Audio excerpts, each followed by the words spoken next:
Okay, we are live. What is going on, Jennifer Good morning. How Lacey? are you? I am fantabulous. You've been up Having moving fun. like today already. Like you already had half your day. You've already had like some very significant accomplishments, and we haven't even started the live stream yet. Yeah, I had a freaking fantastic night of sleep. Um, I got up about 4:30, 5 o'clock, wide awake, did my, kind of morning stuff, went for a 2 mile run, blah, blah, blah. And I got to do my Pantene and my Calgon. Calgon, take me away. So I'm just here. I'm just here glowing, baby. I'm glowing. I What's up with you, see. Jen? I'm doing great. You got your blue on for 4th of July. I know Oh that was yeah, intentional. it's a hot. Oh shit, I forgot. Awesome.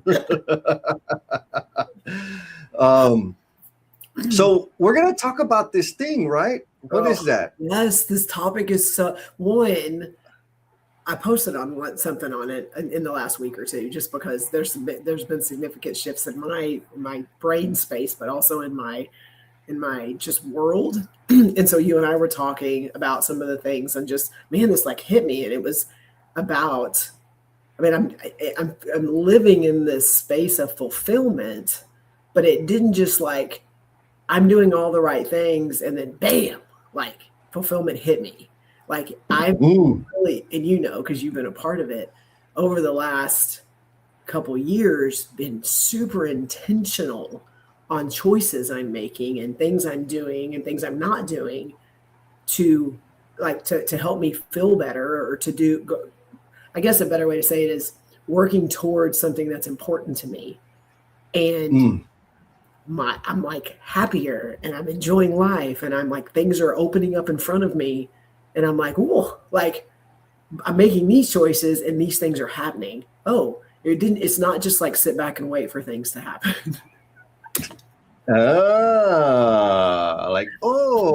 My decisions produce outcomes. What? Oh, I love it. Yeah, you and I were kind of strategizing because we haven't had a no BS, we haven't had an after party. So we Nope. were kind of brainstorming, like, what are we going to talk about? Which first, folks, we will be having an after Yes. party today. Yes. So I'll make sure and get those links later on the call. But this had come up, the idea about expecting that this was my statement, right? Is expecting your job, your like day job, to provide you with fulfillment is an unrealistic expectation. And I Yes. know that doesn't feel good. I know that's stinky. But I also know a lot of people that I really, really care about are kind of stuck in this rut, and they're fighting hard to make their job, like their bosses, their culture, their everything, give them fulfillment. And it's like, you could do that, but son of a gun, that's a long, hard road. And so you can design your life to cultivate fulfillment. Mm-hmm. And how do I know? Because that's what I've done. And so that you and I started kicking out, I was like, oh yeah, this is Yes. exactly Trying what to we get some got to cheat do. codes, right? Like you and I Yeah, are trying we're to gonna get some talk cheat about codes to not let everyone else go down the journey we've gone. Yup. So well, shoot, we already got people in the comments. Who Yes. we got? Yes. We Oh, love look at when that. people are jumping in. We Kirby got Coach. our sister Kirby Coates. What's up, Kirby? And then we got Mr. Jim. He says, happy 4th, everyone. He's not ready to squirm. I don't think we're Well, going to be squirm on ready. this one, Jim. I think he's going to have some good Oh, contribution to he's the gonna have idea some stuff because to I add, think but he's we in do the have some space. squirmy questions, just so you know. Oh, we do have some squirmy questions, but we got to do the housekeeping, Jen. Yes, Would housekeeping you first. mind? Yes. Yes. Okay, so those of you that are just jumping in, or those of you that are sitting there kind of listening, going, what's about to happen? Talking to you. Those of you that have been listening to us before and you haven't really engaged very much in the conversation, we're talking to you too. And those of you that we just popped up on your feed somewhere and you're just like, I'm going to see what this is. All of you, we're talking to all of you. If this is the first time that you've seen us, or it's the first time that you are maybe potentially thinking about engaging with us, we would love for you to drop a blue heart in the comment. Like that's the ask, like nothing more than the blue heart, because what that does is it lets us know you're out there, and it lets our tribe, our No BS tribe, know you're out there, and they can engage with you and your content, because we want to recognize you, because we don't know you're there unless you put a comment. And so if you will please do that, and then those of that are already in the chat will welcome you with open arms. But it also, when you type any comment, even a blue heart, whatever, it doesn't matter, throughout the entire live stream, it puts you in the randomizer, which is a drawing we do at the end of the call. And Jesse, what do they get if they get picked for the randomizer? If for everybody that drops a comment, an emoji comes out from behind the lurker bush, you will get your name into the randomizer. And so at the top of the hour, what we'll do, it's a digital, what do you call them, raffle. And what we'll do is if your name gets selected, you will get a 1-month pass to hang out with a bunch of ballers, to work on the leadership skills that most people are scared to touch. So, connection, listening, being human, vulnerability, all of those beautiful, magical things. All you got to do is drop a comment, drop an emoji. It'll get you in the thing, and we'll do the thing. Also, LinkedIn is being wonky. Okay. So there's a link in the chat. You might have to scroll up and down to find it, to take you to the YouTube live stream. If it's not acting wonky for you, it's cool. But I saw it was glitching out over here on my end. So let's see who is getting in the randomizer. We got the chief marketeer. He says, my job feels like work. What's wrong with my life? Exactly, bro. Like it's work. It's your job. Like, come on. Oh, then we got Miss Erin, the magician. She says, yes. Hey, tribe. What's up, sister? And then we got Mr. Daddy Hoots, Hootie Hoo. He said, what's up, my dog? What up, Hoots? All right, so we got the repeat offenders in the house. So let's see. What's the first? You know what? We're gonna be nice to everybody because it's a holiday, and happy July 4th, by the way, because I guess that's what normal people do. Here's the question, folks. Where in your life are you waiting for circumstances to change instead of intentionally creating change?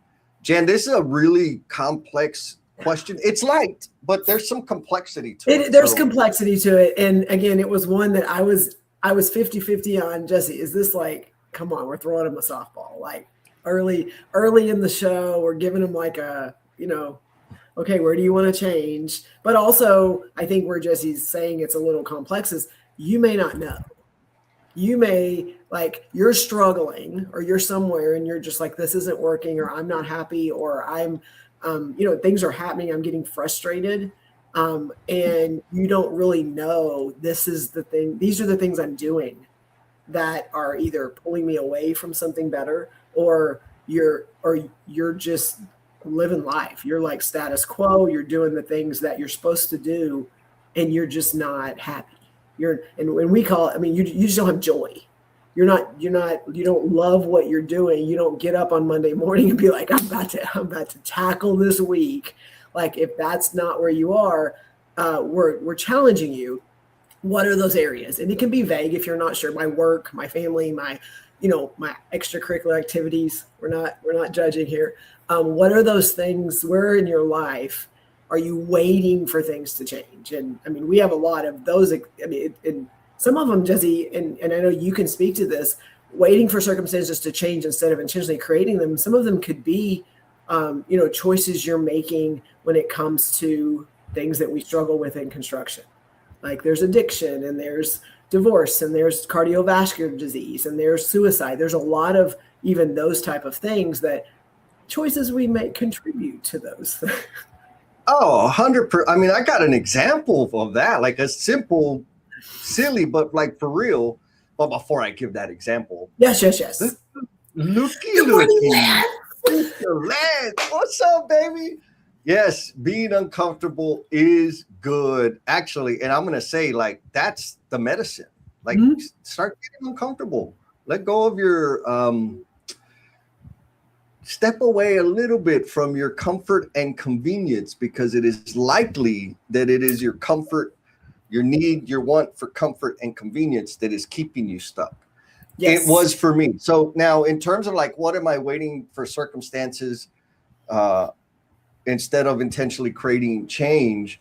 Like my waistline, right? Like I want to be able to eat 6 pounds of fried food every day and and like weigh in at record lows and have fabulous energy and a clear mind. And that's not it. It doesn't work. I was whining about it to you earlier this week. Like, man, I ate some wonton, but like a big old bag.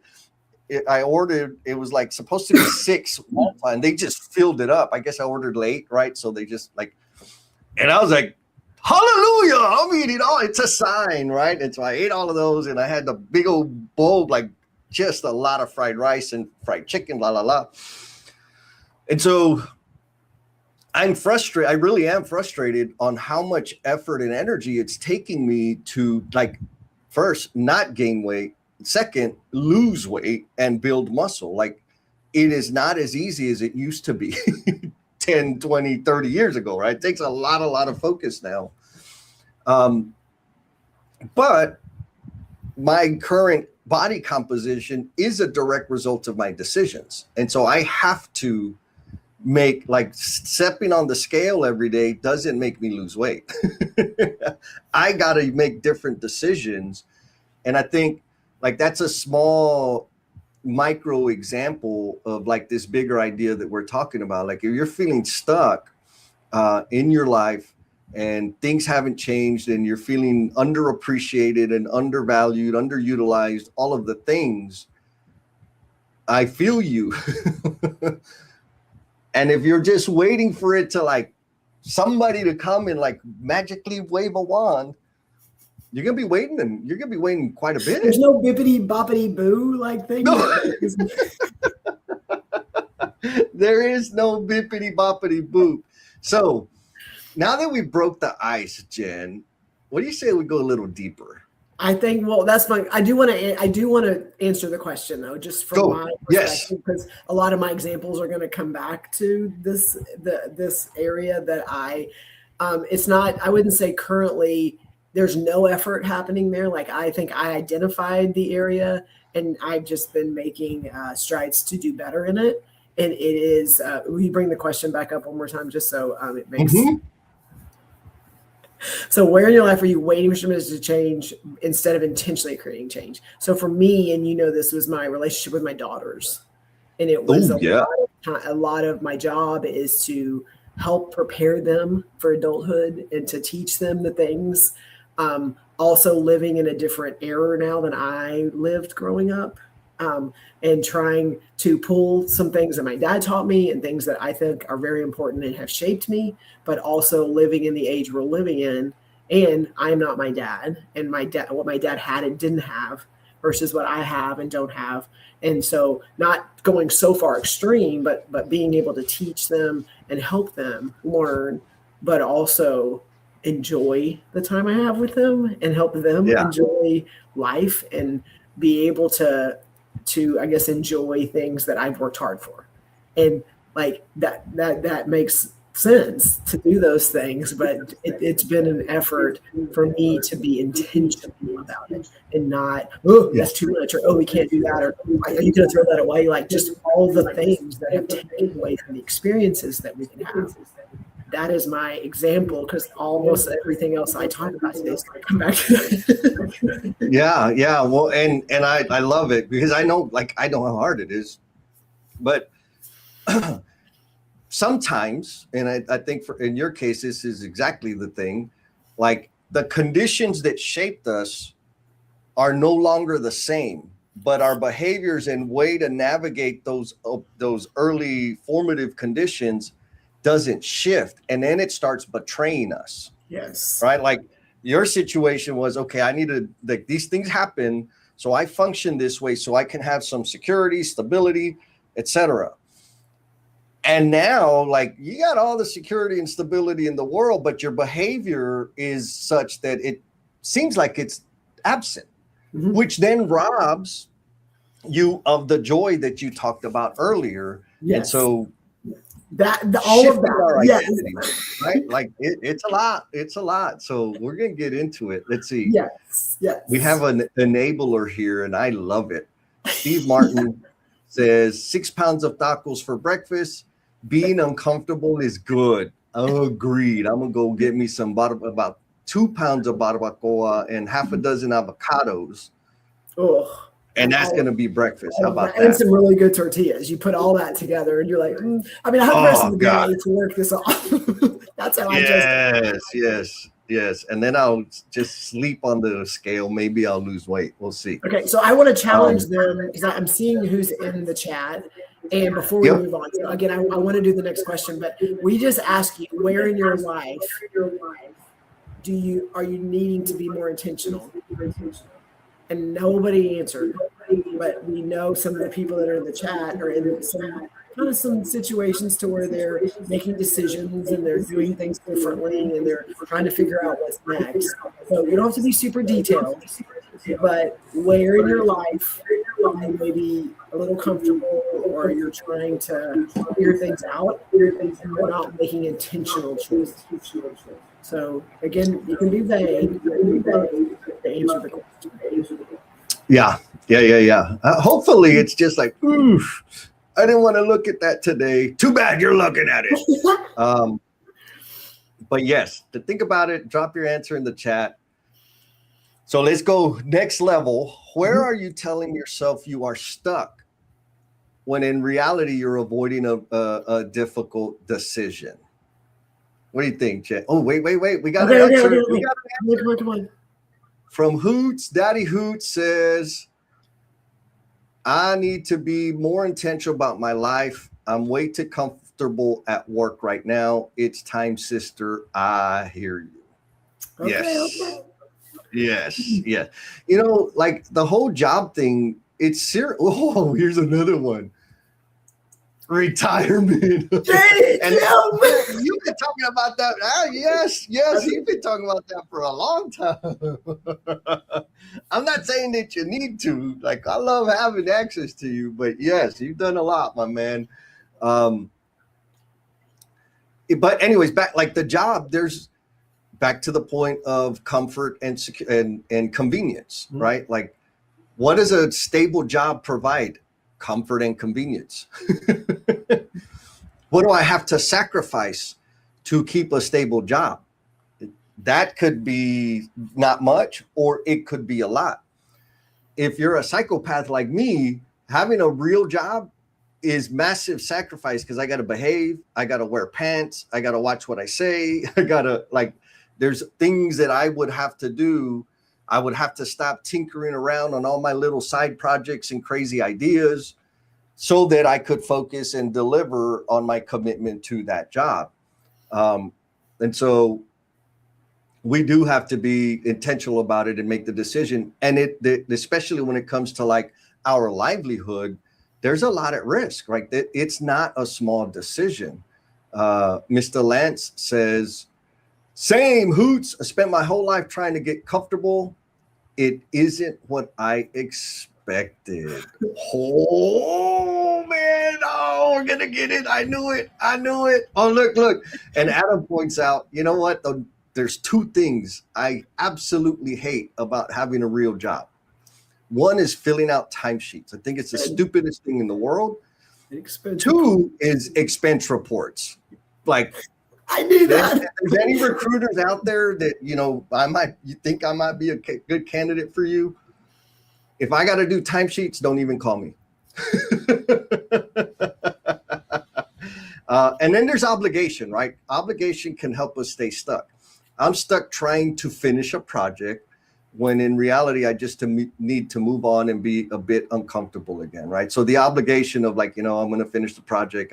I shall finish the game. I get it. But it's also, right? Jesse, don't you think a little bit of that, I'm going to use Adam as an example because he knows I like to pick on him, is some of it is just they need. Oh, 100%. It's some of that. Again, it feels good when you're needed, but sometimes you then use that to say stuff. You use that as the excuse.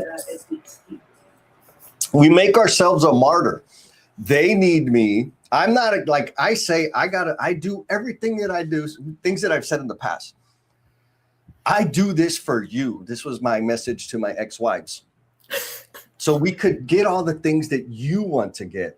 Bullshit. It was because it fed my ego. I got massive deposits, like the feedback loop in terms of my capability, my knowledge, like all of the things. It fed that. It really the last thing on the list was the stuff that she wanted.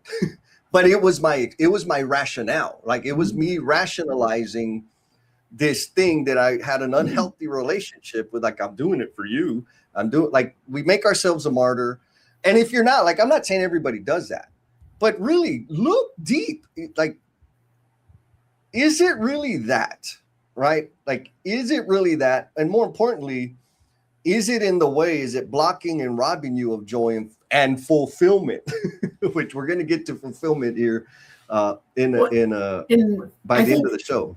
I think, Jesse, where I've also seen it is that what they need me, it's not taking time off, or I can't go do that because that is going to take care of it. What are they going to do? Like that part too,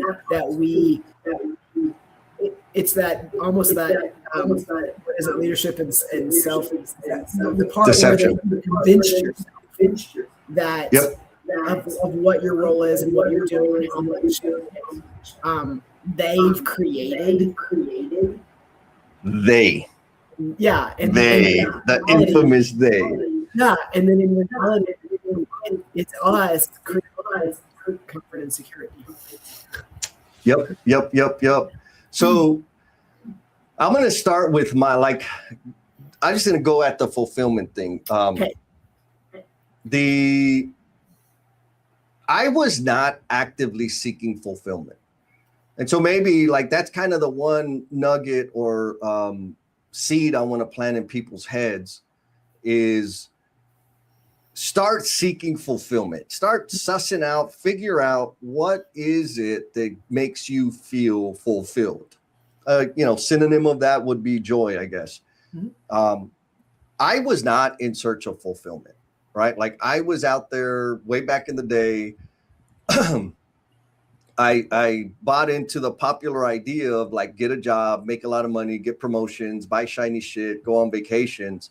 And that's life. But it was miserable. I was miserable. I was absolutely, don't get me wrong. I was having fun and doing things, like accomplishing things and all that. That felt good. But it always, like the lifespan of it was super short. Like, okay, promotion, right? Raise, sexy job, sexy project, yay. Like they were short-lived moments of joy or excitement. Mm-hmm. And then what happened was I was a panelist for a group of parents, and the parents were telling, like, they were in a program where they were helping the parents develop skills to advocate for their students, their high school students. And at the end of the program, they had to do a presentation, and they explained, like, a PowerPoint presentation, which a lot of them never really did or ever did, and explain, like, were they always this involved in their students' academic career? Why or why not? And so, they're doing their thing. And then one mother, Miss Dora, I'll never forget her. She says, "No, I was not involved in my child's career, and he's at home on the couch in trouble with the law right now." And then she says, and then I heard you speak, and she points directly at me. And I didn't know her from I didn't know her. She said, and then I heard you speak and share your story of how you got involved in your little brother's life. And I decided right then and there that I was going to do the same thing with my daughter. And she would not be wearing any t-shirt of any university until it was the one that her daughter was going to go to. And I was crying like I was like, holy hell, because I had no idea that I could impact people in any kind of way. It was a result of me being a keynote speaker at this parent summit, right? There's like 300 some odd parents. And I was just telling my story of how I got involved with Renee. And then that happened. And like, I remember clearly, Jen, I was driving home and I was like in shock for the rest of the day. Like, what the hell just happened? I was sitting in my hammock on my porch. And I'm like, I'm never going to be able to impact people in that way if I keep doing the work that I'm doing. I cannot do this job anymore. And I called my ex at Madi at the time and said, hey, like something happened. And she's like, uh-oh, what happened? And I told her, she's like, oh shit. I'm like, yeah, like I didn't quit, like, because she knows I'm crazy, right? What I wanted to do was just quit my job. Because at the time I was a superintendent. And so that consumed all my time and all my energy, which didn't create space for me to speak to people and share my story. It took so much. I was like, no, I'm not going to quit my job today. I just know that I cannot do this anymore. I have to figure out how to do more of that. And that was the moment when I actively made a decision, said, okay, how do I stop doing this so that I could do more of that? And ever since then, it's been freaking phenomenal. What do you think about that? Well, just, yeah, I love this, and where it relates to a lot of the things you and I have talked about is, are you in a situation? Are you in a job? Are you in somewhere where you get to cultivate and impact the environment you work in? And so, and that's to me there's times where you show up, you go to your cube, whatever your job is. It doesn't matter what your job is. You go to the job site. Are you in a place where you have impact and influence on the environment that you live in every day? Because we work more than we do anything else. Just want to be clear. Yes. The environments that we work in and the people we interact with, we do more with them than we do with our family, than we do at home. Do we sleep? Like that, we spend more time in that space. So it's going to impact and influence a lot of what we do and how we act. Are you in a place where you have impact and influence over it? And not that you have to control it, but can you change it? Can you do things in it? And that's, again, where you had a moment of like, okay, not here. I'm going to have to figure this out, because you were in a place of, transition. You were trying to be like, I know what I need to do. I don't know the environment that I'm going to be able to do that in. And so, and sometimes we can find that in our work. I mean, I advocate very much of the environment that I work in and where I have impact and influence, but we also know that it hasn't always been that way, and not everything's like that. So you and I talk a lot, and you were in a space. And it's funny, all of you that are listening, you get to hear Jesse talk a lot, and you get to know a lot about his background. He's not always been this, let's go change it. He very much was in a space. And Jesse, even when you had this enlightening and this enlightenment, and you realized, I can't do this, even when you and I started doing stuff, you were still like, here's the steps to get to this life that I know I need to be in. And you and I just had a conversation, and you were like, "Oh, those are the steps." Or I mean, like where you had I guess here I got to do this, I got to do this, I got to do this to be able to get here. And you realize, oh, I can flip flop things. I can do so. Can you talk? Yeah, no, totally. Like, so when I had my awakening, and yes, you can hear all the details about it. Steve Martin says, I think I read about this in a book. Yes, in the book, Becoming the Promise You Are Intended to Be. It's one of the major stories in there. That was way before you and I connected. Yes. But it was like the first, if you could see my life trajectory on a map, it was the first one where it was like he's going down this path, and then hard right. like that event was a hard right. And to your point, like I was in a situation where I had a lot of debt. I had a lot of responsibility. I had never done anything else except for plumbing, foremanning, and superintending. So it's like, I don't even know how I would do that. I don't even really know what that was, but I need more of it. And so what it really became was a self-examination of what are the, folks, I didn't email my boss and say, hey, I need more fulfillment. Like, let me do other stuff. That's not how it happened. I had to restructure my life. And at that time, I was like months away from being completely out of debt. And I was also thinking of buying a new vehicle, buying more shiny shit. And I was like, oh, no.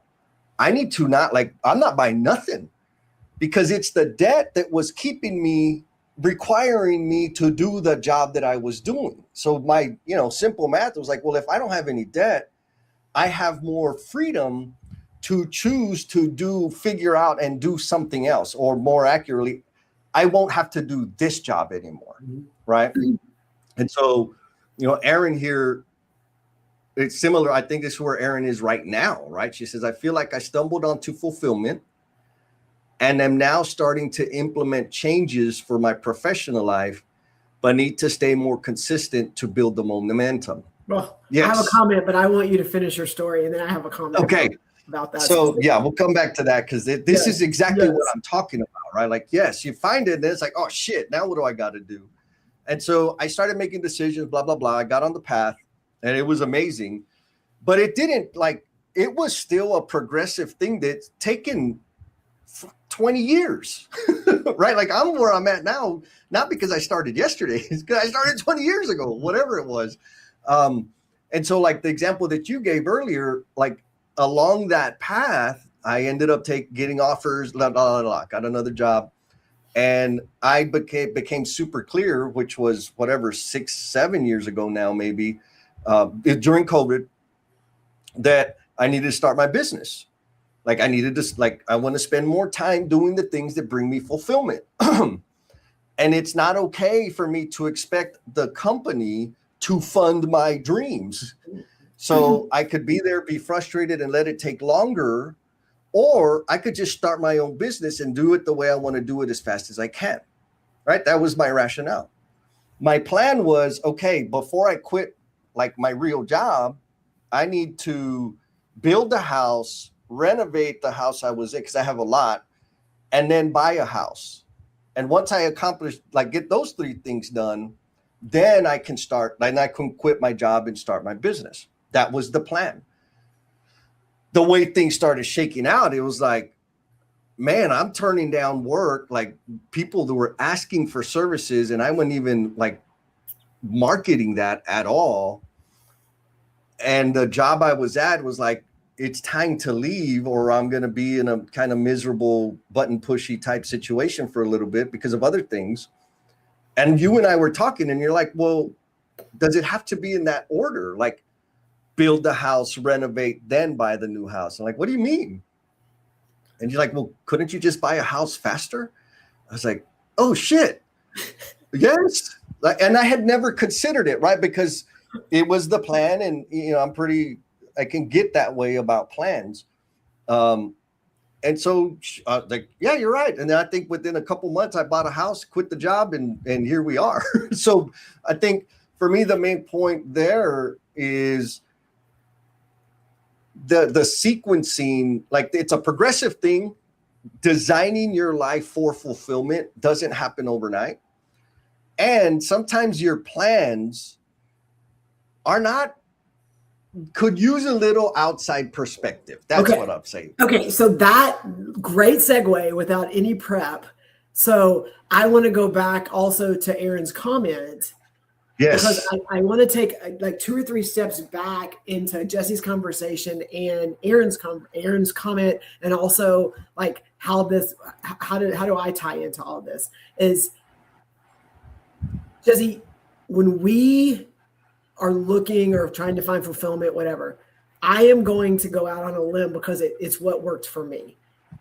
You and I started, collided about 5 or 6 years ago, not even knowing anything that was going to happen in front of us and what we were going to be able to do together and all of that. I don't know I do know. I do know that I would not be where I'm at now, what I'm doing, the fulfillment and joy that I'm living every single day if we didn't collide.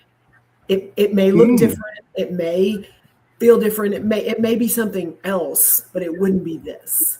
So I want to say, going back to Aaron's comment, I don't think she stumbled into fulfillment. And and Aaron, I want you to correct me if I'm wrong. I think when you stumble into spaces and you change the people that are around you and the interactions you have, it forces you to make decisions that either direct you towards something different or make you stay where you're at. And so for me, and I give you full credit for this, like you changed that trajectory for me because of the things you asked and you challenged, but also made me see things differently. I think sometimes when we are in a space, it's comfortable. It's, like we are good, and the only thing that's going to change us, the only thing that's going to change what's in front of us is changing the environment and the people that we interact with. And so, again, not that you wouldn't be doing exactly what you're doing now, but I know a lot of our conversations have like, oh, turn here, left here, right here. Oh, like a lot of those things are because of the people that I know I've chosen to put around me that are not going to be like, oh, you're good, everything's good. Man, they're stupid. They don't know better. Like we call them accomplices. We are intentional to not surround ourselves. Yeah. Yeah, no, I mean, 100%, right? Like there are a lot of people in my life that care for me deeply and caution me all the time. Like, you're crazy. Why are you doing this? You shouldn't do that. Da, da, da, da, da, da. And I know they love me. I know it comes from a place of care, but I limit the amount of contact I have with them because that energy, like it seeps in, right? Mm-hmm. Like second guessing and all of that. So I had to change my network, if you will. And I mean, largely it's like because I'm, crazy. I spend a lot of time alone because I don't need other people's caution. Right? Like I get it. I want to get clarity about this thing, like this calling that is upon me that I want to fulfill. And in order to do that, I need to sit in it without other people's influence. Now, which is a little nuanced, but also I actively find people that are actively building things beyond the norm, beyond what the traditional practical approach to life is, which helps me get insight and understanding and, all the things, right? So yes, like, I mean, there's another, I think, cheat code there in terms of like, once you've identified, if you figure out what brings you fulfillment or what are the things that bring you fulfillment, then it's like, okay, who are the people, what are the type of people that do that? Mm-hmm. I need to spend more time there than I do with this type of people. Like you really do have to start changing your conditions, the people you surround yourself, the media that you consume, the conversations that you have. Like we can actively change those things, make decisions to spend less time in the stuck position and more time in the forward moving position. Yes. Okay. And so I have another cheat code, not a cheat code, but a challenge to help you figure out where you are in this. So if you think that you're doing the things that are bringing you more joy and fulfillment, and you're not sure, over the next week, there's a little background something on your end, but anyway, when you go and interact with people, that your work, your whatever, don't be the first person to like start talking and this is what I need and this is what you need to do for me. Like, just when you see somebody for the first time or you're coming into an office, do they come up to you and go, let me show you this? Oh my gosh, I did this. Like, if they're coming and they're excited about something, then you have created something that they're proud of and they want to come and they want to bring you into their space. If you come in, they're just waiting for you to tell them what to do. They're just waiting for you to get onto them, not get onto them, whatever. Like, is that the environment you want? Do you want it to just be this transactional back and forth? This is what makes me happy. Are you trying to build a relationship? Sorry, there's just a lot of noise. Are you creating relationships? Are you creating something bigger than happening in that space when you walk?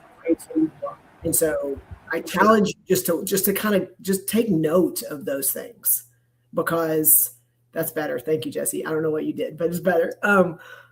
Take note of how people interact with you, because if you think you've got it figured out, what brings you joy and fulfillment, sometimes we can deceive ourselves and thinking I'm doing exactly what I'm supposed to do, and the people around us are not responding the way that we think they should.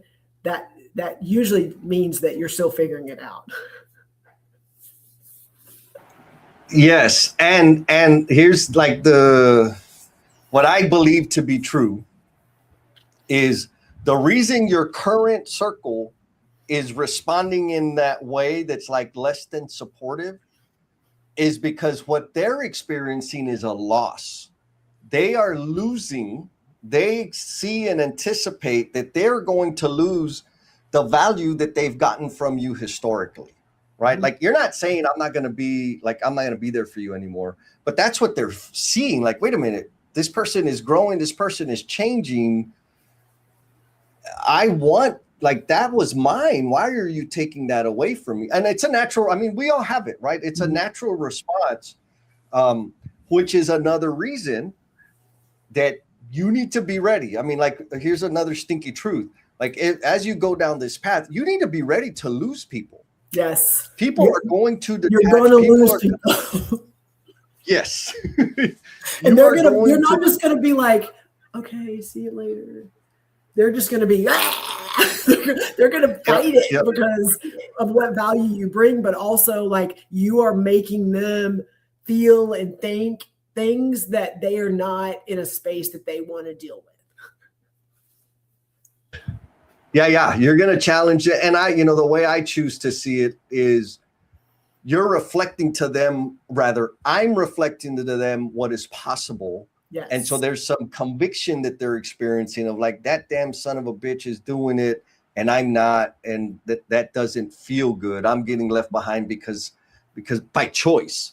It's not what they're thinking, but I think that's what they're feeling. So we got some comments here. They have to, they're having to own some things. And we know, based on people that have to take ownership of things, it doesn't feel good sometimes. I'm not making the same choices. I have chosen to do this. They're choosing to do this. And whether I'm stuck in that space or not, they're stuck in that space or not, you are now the bad guy. You are now the person that is causing them to feel bad, to feel frustrated, to feel like they're not worthy. You've caused it, so you're the bad guy. Instead of it motivating, sometimes that's what they're attacking. Yep. Yeah, because you're representing their inadequacy or whatever it is that they're experiencing. You're just the face of that right? You say that all the time. People are not attacking you; they're attacking the change that you represent. 100%. Yeah, they're not mad at it. Feels like they're mad at change, and it's okay. Like, they get to be. Kirby says, I stumbled here too, Aaron. I like it. And then we You grab know, you like that, and we don't let you go. yeah, I think it's more. I'm glad that they think they stumbled. They were kidnapped, is what happened. Aaron says, "Ooh, Jen, you said that beautifully. I am being more intentional with my energy and what I'm putting my time towards, due in part to the people I am connecting with and not sticking to what is comfortable or easy." So, Jen, and this idea of, thank you, Aaron, of sticking to what's comfortable and easy. I know that you've made have made and are working on some major shifts. What's the comfortable and easy thing that you're working to like let go of? So okay, a little background, and most people probably know this if they've been on this show, is like growing up, I'm a single father, 4 kids, like very much struggled with like, where the food was going to come from, or if the light was going to get turned off, or how he was going to pay bills, and like lived in that. Oldest daughter like was sitting in those spaces with him, and sacrifices and things that we had to do to survive. And that is what shaped a lot of my thinking when it comes to money, when it comes to spending, when it comes to saving, and a fear of security, of something like, not that he could do it himself, but not just the things that money could buy. It created this fear of not having security. And that is what shaped all of my decisions when it comes to money. And so having gone through a career, having made a lot of different decisions and making good decisions, and putting that security in place so that I didn't have to live like that, I didn't know how to shift. I didn't know how to get out of a space of scarcity and fear of not having security to enjoyment.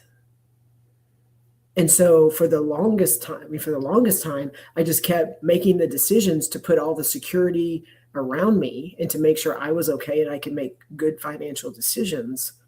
But I was losing the enjoyment in the moment, or losing the enjoyment of spending time with my family, or going and doing vacations, and not, but this, but that, that's going to cost this much money. And how, like, I lived in that space, and it hurt my relationship with my daughters. It hurt relationships with my family because of the way that I made decisions around money.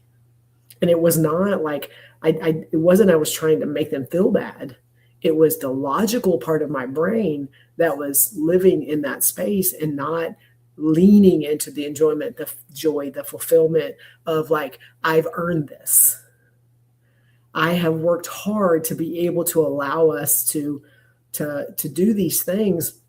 And as a parent, which we know a lot of the people on this call are, like, it's a balance of teaching them how to become functional adults and make good choices, and the relationship and the joy that you have with them on, they are not living the life I lived as a 10, 12, 15, 17-year-old. They are not. And it's not their fault, and it wasn't my fault. But I can't make the same decisions and choices that my dad had to make, because I am not the same person nor living in the same financial situation. And yet it's taking a lot of conversations between you and I, and a lot of choices that I've made, good or bad, to like have to let go of some things, but also relearn some things and try some things and fail. But also, like, now, I hate to say it, they're 15 and 17, and now they're getting to enjoy, and I'm getting to enjoy them. And it took a long time for me to just be able to do that without resentment or even regret. So anyway. So I want to get a little example, because somebody could be listening right now and say, like, wait, you got to be responsible with money. Like, of course, like, there's nothing wrong with that. Is that what you're talking about being responsible? Or is there? Yes, you do have to have responsibility. Like, you need to be responsible. You need to have money in the bank. You need to be able to make sure that you can buy, when you have a flat tire, like, that's an easy one. When you have a flat tire, you should be able to go buy a tire. Like those are simple things. Like those are things that you need to be smart about. And you and I talked about that, being smart on making sure you're making smart decisions, versus you're at a water park and I hate this story because it lets you know what was in my brain. You're at a water park, your girls are enjoying the day, it's time to eat. And they want to buy nachos and an icy. So if you ever go to water parks or amusement parks or anywhere, a ball game, to get a thing of nachos and an icy for like $25. Okay, no judgment. $25 is not that much money. In my mind, I have another example after this, which is one that I just told Jesse, anyway, $25. So we're going to enjoy the time. Doesn't matter what's in my head. We're going to enjoy this moment. We're going to do this. My daughter is eating her nachos. She gets about halfway through and they're already ready to go to the next ride. Like they're ready to go. And I'm sitting there and she's looking at me and just like, I can tell she's like struggling. And she's like, and I said, "Are you done?" And she's like, "Yeah." And I'm like, "Okay." And she's like, "Well, what do you want me to do with the rest of the nachos?" I'm like, "Throw them away if you're done with them." And she was like, "Is that okay?" And I'm like, "Yes." And she threw them away. And then she went and had an amazing rest of her afternoon. That is me conditioning her that is more important than the enjoyment she's having. And that was a huge shift that, because I called you after and I was like, inside of me, I'm dying, but it changed the dynamic of how she experienced what that was. I'm like, that's such a tiny thing. It's $25, Jesse. And like, it was huge it was me changing the interaction and changing the way she experienced that entire day. It was 25 and she ate half of it. So it was really like $12.50 that I feel like maybe I lost. So anyway, which I'm assuming historically there would have been a lecture and a talking to about how much you're wasting and all the things that would have created friction. Yes. Yeah. Thank you, Jen, for sharing that, because that's a perfect point, right? Like money's like, I get it, right? It's a big deal. But we can all make more money. Number one, you can sell pictures of your feet on the internet if you need to make money. Like there's a lot of ways to make money. But what we do is fight and claw for the money that we currently have. And what's actually happening is we're cashing in joy and a positive experience. Like she experienced you in a different, forget the nachos in the water park. She experienced you differently because you said $12.50. Like, I know what I got in my bank. $12.50 is nothing. And that's the point, right? Like the things that we hold on to rob us of joy and rob us of fulfillment. I love that story. It's not, please, like everyone here knows, like it's not like, oh, we're just not going to worry about it. I worry about it. And I have all those internal conversations in my head. I just am choosing not to voice them in those situations so that I can enjoy it and they can enjoy it. So again, I'm still working. I'm still working on it. It's again, so maybe here's the point that people can hang on to. Like it's not gonna, like, finding fulfillment and starting to work towards that. It ain't gonna be easy. Not only is it gonna challenge everybody in your current circle, it's gonna challenge the living hell out of you. Well, and Jesse, like I literally this past week had an example. It's even less than $12.50. Like, this is so bad. I can't even believe I'm owning this. But went on vacation with my daughter and her best friend. I went on a work trip and took them with me, and then we were able to stay and go to the beach and stuff. And while we were there, we were going to the beach, spending the day. We needed lotion. We needed to be able to not get burnt. And so we went to the store, CVS, whatever it was, and I bought a thing of lotion, a spray of lotion, and it's normally $11.99. I think it was on sale for $8.99. And so we were there for a day. We went to the beach one day, sprayed down, used it, probably used like a quarter of it, and I couldn't bring it back on because we didn't check bags. And in my head, literally, I am reasoning for like a moment of, okay, do I check the bags instead? And how, like for $8.99, and we used it. And I'm calling you like, Jesse, let me tell you what I did. I just left it. Like I just left this thing that probably $7 worth of spray lotion. And I would have just got burnt. I'm like, you're not helping me. I'm excited because I'm leaving the bottle of Coppertone or whatever. And you're like, yeah, I'm not sure I could have done that. Yeah, 100%. Because I'm like, piss on it. I'm just going to have sunburn instead of spending $9 and then leaving, which I would have had, 3 or 4 or 5 days of really uncomfortable sleep and the whole thing for freaking $9. I can make $9. Like, come on, ding dong.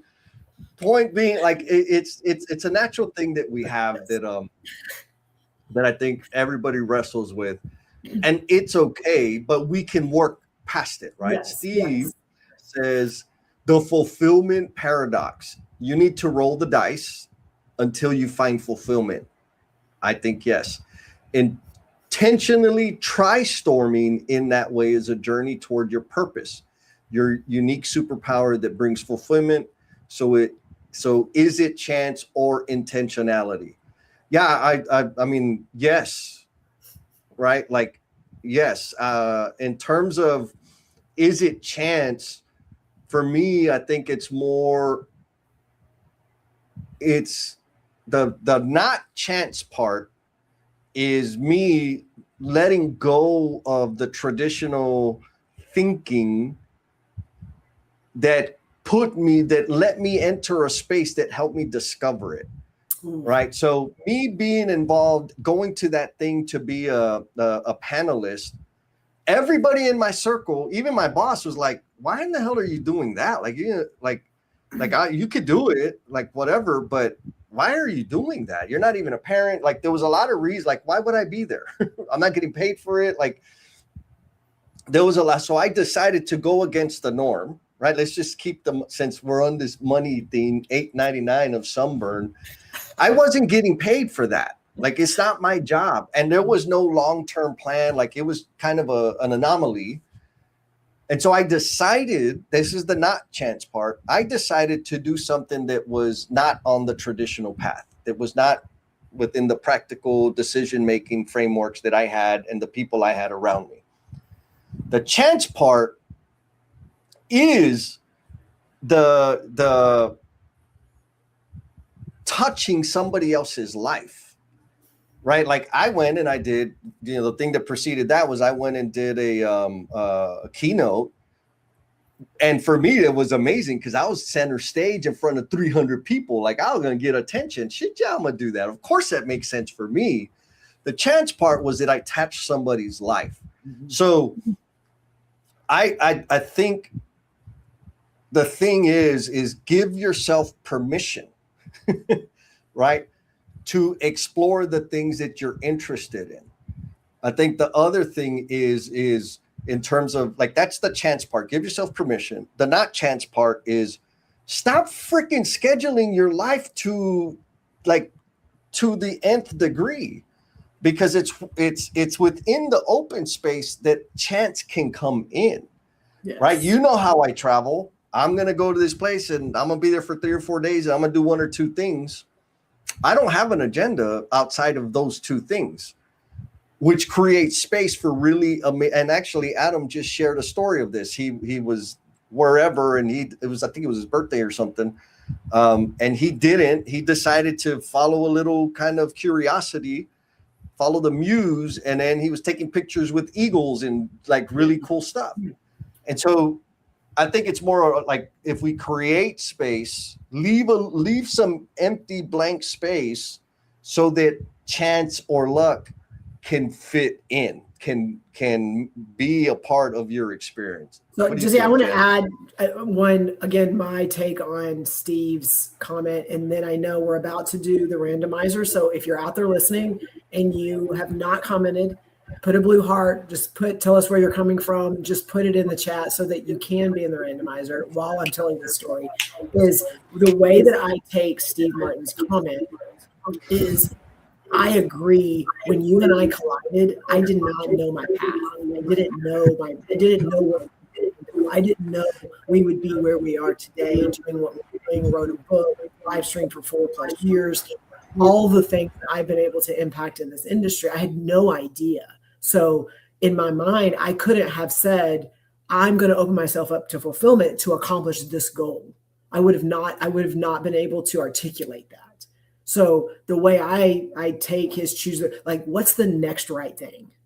What's the next right thing right now? Not the path, not the journey, not here's all the steps, here's the schedule, here's all the things that are going to get me to this ultimate 5,000 year plan, whatever that is. Like that's not what, like, we understand when we talk about fulfillment, we get it caught up with like strategic plan and what's your 3 to 5. And like, we get caught up in that.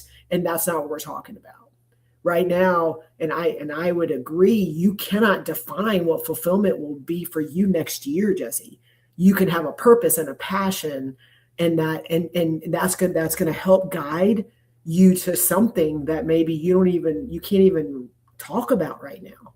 And so what is today? And I can say this 4, 5, 6 years ago when Jesse and I collided, the next right thing for me was I need to stay in the space. I need to listen. I need to say yes to some things that I'm not even sure, I'm scared to death to do. But like, we're 4+ years, 4.5 years doing live streams.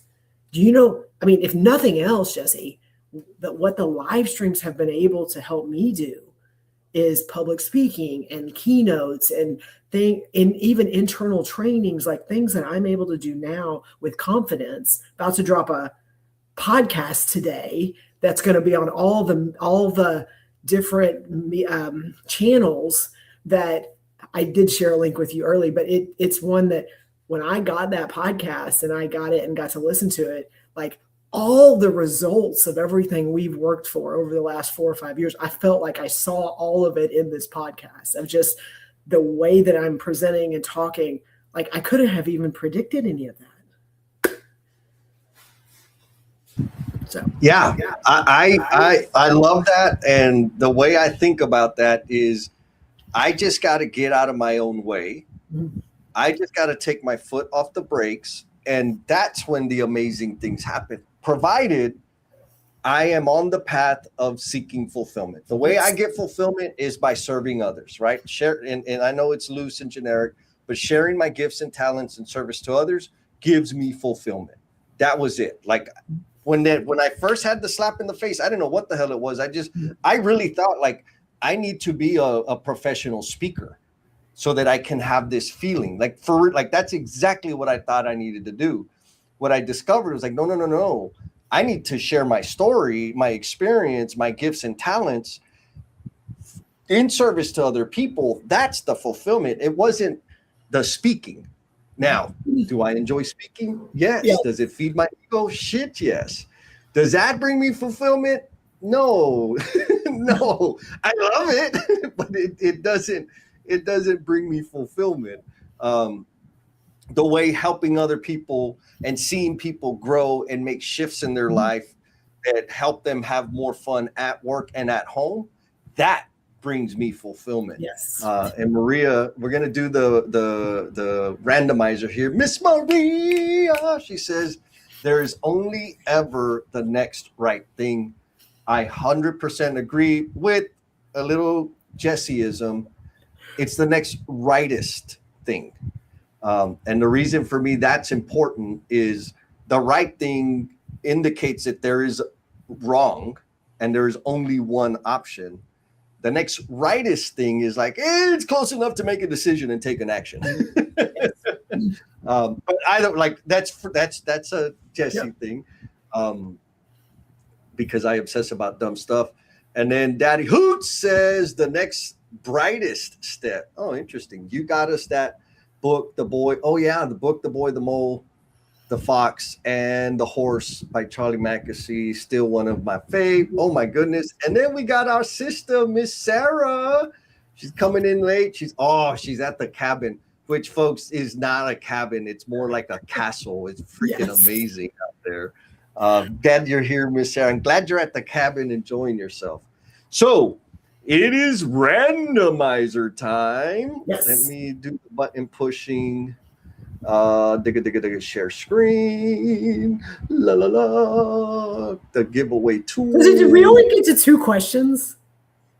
No. We're on question 3. Okay. Like, we're doing good. Okay. Yeah, no, we're doing good. And I'm going to blame it on the holiday, but that's okay.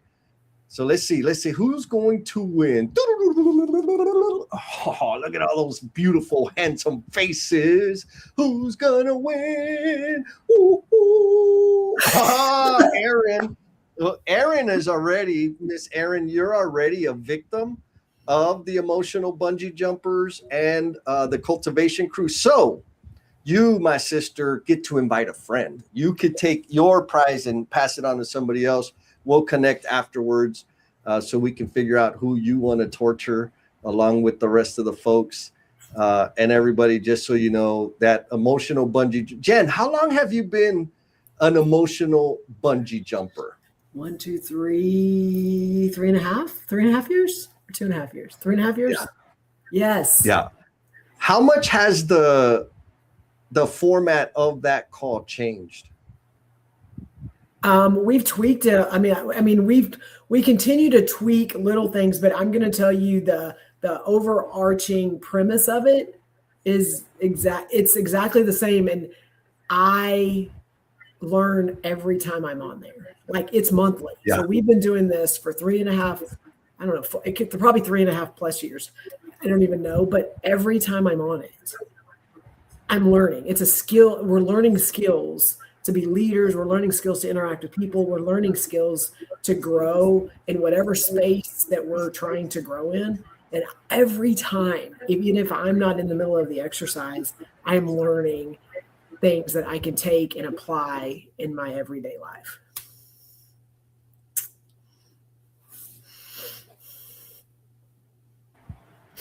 Yeah, that's thank you, Jen. Like, that's the thing that I love the most is the practice, right? The reps of how it impacts us and gets us to work on those freaking things. And man, they're so powerful.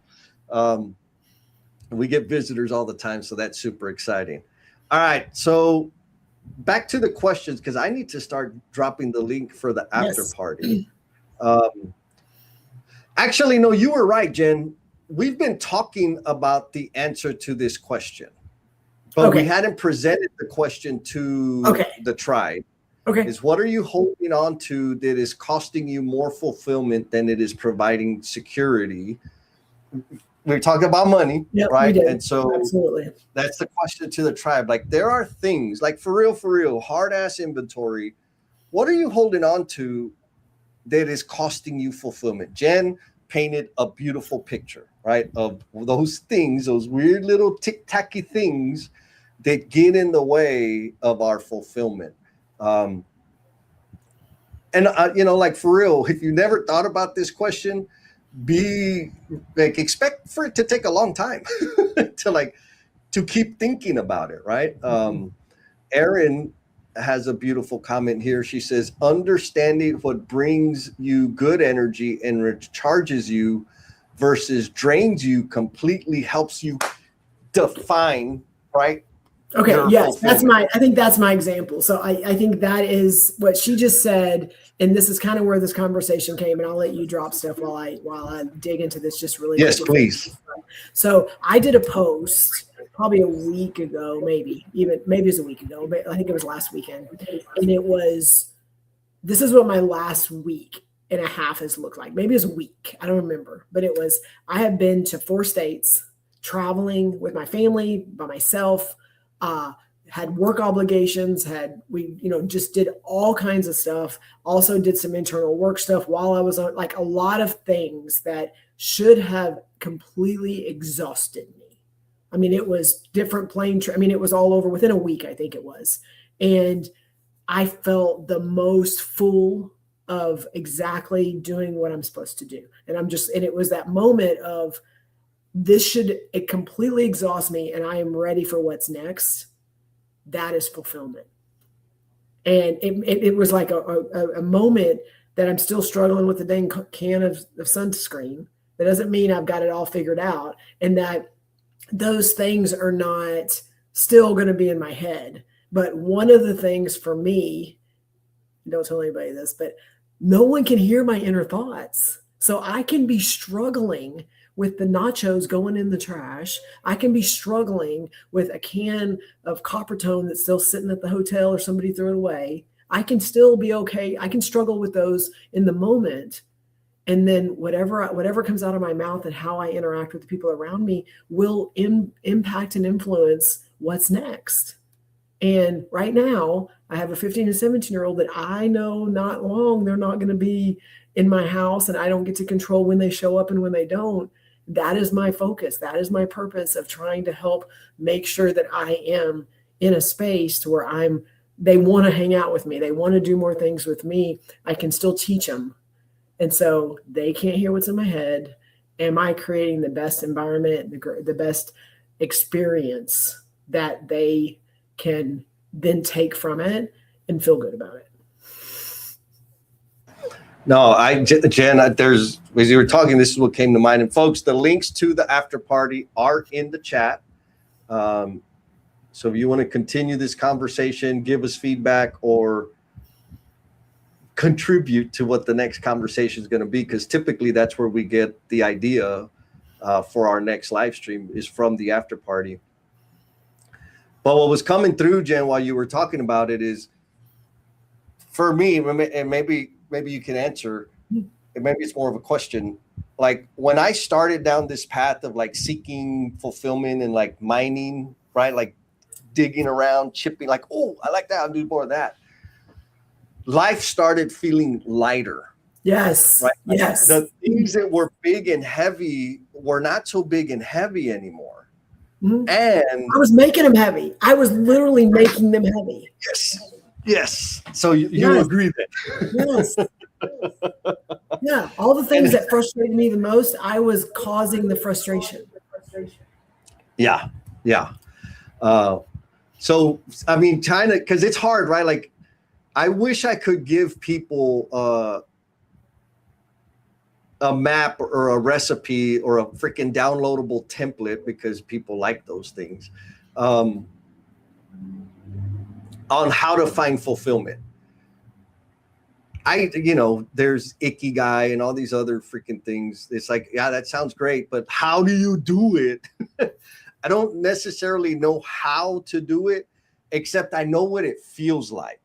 Right, the signals, the whispers, and Aaron said it, I think, extremely well. Right, understand what brings you good energy and recharges you, versus drain you. Completely helps you with defining your fulfillment. Right, looking for those situations, or reflect back on the times and the people that you experienced. Like, wow, this is amazing. Like, what is this? Or to like your point, what your post was like. I feel like I'm exactly where I'm supposed to be, doing exactly what I'm supposed to be doing for exactly the people I'm supposed to be doing it with, right? Like that feeling, I get it a lot. Now I get it a lot. I didn't used to back then. But those are all indicators or signals to like continue pursuing in terms of discovering where your fulfillment comes from. What do you think, Jen? Is that too wishy-washy? No, I think that's exactly. I think it's those things. Are you doing inventory? Are you doing a self-reflection? Because a lot of times things are so outward that, am I okay at the end of the day or in the morning, whatever it is? Do I feel like I accomplished things I need to? Did I make the right relationships? Did I foster these? Did I cultivate? Did that situation happen because I did this? I did this. I didn't own this. I didn't apologize. Whatever those things are, like, are you doing kind of an inventory? of the day and how it happened and what went wrong and who contributed to it and how did it happen? What was like, are you doing that? Or are you just going, not my problem, that they did this, they did that, and then you're moving on? It's going to continue to happen because you say this, and I love that you say this, we are at least 1% at fault for something that went wrong, contributing to whatever the situation was. We're at least 1%. We contributed to it at least 1%. And are we owning it? Own it, baby. Own it. That's the only way you can change it. So Sarah says, it is great conversations. It's watching my daughter grow, watching my husband laugh. That's a beautiful, because people do. It's interesting. People get a lot out of family. I don't. And so if you're one of those that don't get a lot out of like what people traditionally get, that's okay. That's okay. Keep hunting. Steve said, oh, this is actually finding fulfillment, the spaghetti diagram of life. Yes, 100%. All right, Jen, it is time to wrap because we have an after party to go to. You put together a brand new playlist for the after party. You got it? I did. Yes. All right, let's let it roll so that everybody knows.